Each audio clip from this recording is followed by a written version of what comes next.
Ito yung aming lulutuin ngayon. Mag-adobo kami ng manok. Kasi hindi ako nakapamalingki. Adobo sa pinya. Ito mayroon tayong powder, tidbits. Saka lagyan ko lang ng 2 patatas. I-marinate ko muna to I-marinate natin itong ating manok. Kasi mas masarap kasi marinate. Kahit na 5 minutes lang. Mag-jik. Bitchin. Yan. Ilagay natin itong mines na luya, ginger.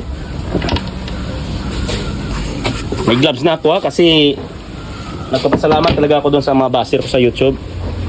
Kundi dahil sa inyo hindi talaga ako mag-gloves Ayun Yan, back to YouTube tayo kasi itong mga i-upload ko sa YouTube. Wala pa tayo sa pre-chicken kasi sobrang busy tayo kaya yung sa procedure wala pa.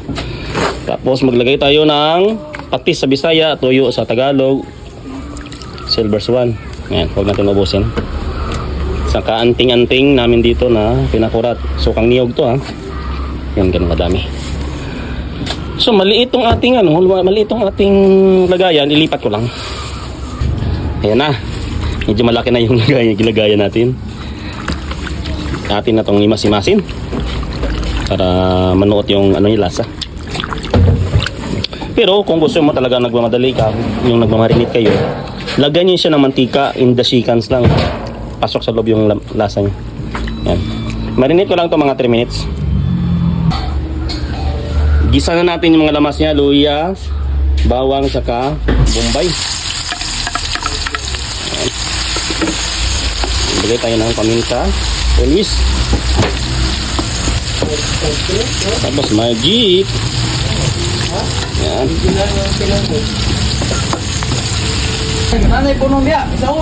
Ilagay na natin tong manok. Yan. Yan.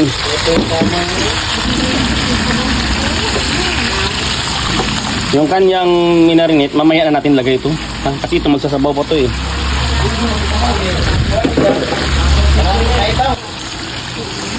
Halo-haloin natin ito Saka takpan lang. Takpan natin. Ilagay natin yung patatas.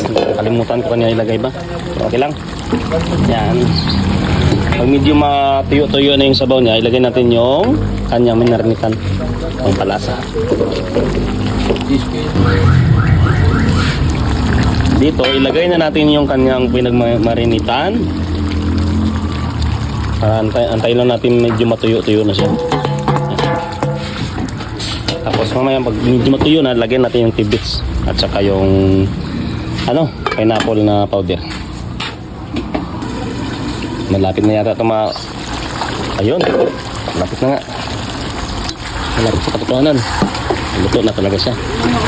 Ilagay natin yung yung kanyang tidbits at saka powder Ilagay natin yung tidbits niya. Adobong manok na may pinya.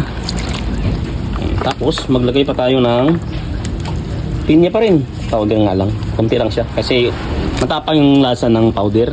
Ma-overpower siya. Hindi na masarap yung lasa niya. Hindi na lasang manok, kundi lasang pinya. Mag-add tayo ng kanyang patis. Kasi tuyo lang nilagay ko. Hindi na ako mag-aasin dito. Hindi na madami. Tapos maglagay tayo ng cornstarch.